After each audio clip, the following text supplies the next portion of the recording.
course, Emerson knew the truth. Caitlin Thomas's death was no accident. It all started with a party Tenley Reed, Caitlin's childhood best friend, threw to celebrate her move back to Echo Bay, Massachusetts. She got everyone to play Truth or Dare that night, and the very next day, the notes began. Caitlin, Tenley, and Sydney Morgan, Winslow Academy's resident artsy loner, all started receiving them.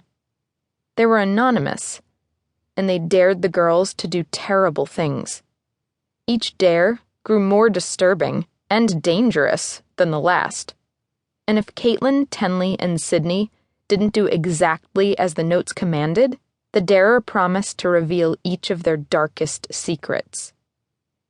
All along, the darer had been Trisha Sutton, a girl they'd gone to school with forever, a girl who'd been Caitlin and Emerson's friend. Trisha lured Caitlin, Sydney, and Tenley onto the Justice, Tenley's stepfather's yacht, so she could take them to the Phantom Rock and kill them, turn them into lost girls. After setting a fire in the cabin that forced everyone onto the deck, Trisha attacked Tenley. Caitlin threw herself at Trisha just in time, pushing her overboard. She saved Tenley's life, but in doing so, she lost her balance and tumbled into the ocean. The darer was dead, but so was Caitlin. Days later, at Caitlin's memorial service, Tenley received another note while she was with Emerson, warning her that the game wasn't over. It made no sense. Trisha was buried 6 feet underground. Still, Tenley, Sydney, and Emerson had been on edge ever since, waiting for a new message. But a month had passed now, and nothing. Tenley was convinced the whole thing had been a fluke, a note Trisha had set up before she died, and Emerson was starting to believe her. Still, she had to admit she'd never been so happy to be left out of something in her life. "Emerson?" The voice sliced through the air like a knife. Emerson shrieked, jumping to her feet. She whirled around to find Tenley walking toward her, her long chestnut waves lifting on the breeze. She had on a dark cashmere sweater over jeans and her flat boots, which made her appear even tinier than usual. As always, Emerson towered over her. "Tenley," Emerson said, relieved. "I didn't hear you drive up." She and Tenley had planned to meet early, so they could show up for Abby's sham of a party together.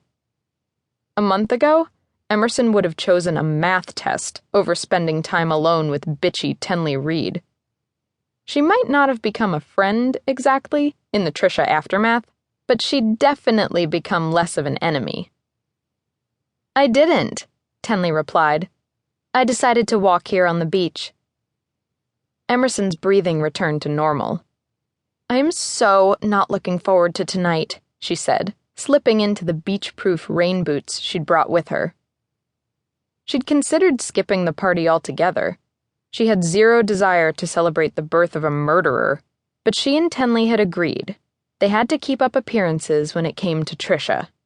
They knew the truth about her, but to everyone else, she was just an innocent, lost girl.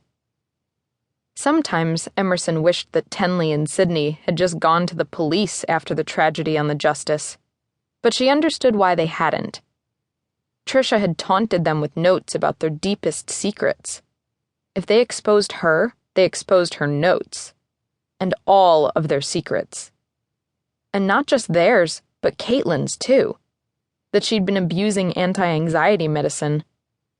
The last thing any of them wanted was to smear Caitlin's dirt around town post-mortem. So they'd agreed. No cops. Besides, what was the point anyway? Trisha was dead. It was over. Now if only this night were over too.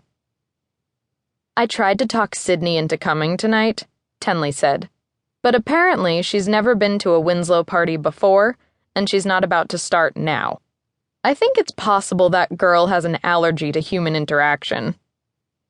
Emerson managed a weak laugh. Sydney Morgan wasn't exactly her favorite topic of conversation. A pair of headlights swung into the parking lot.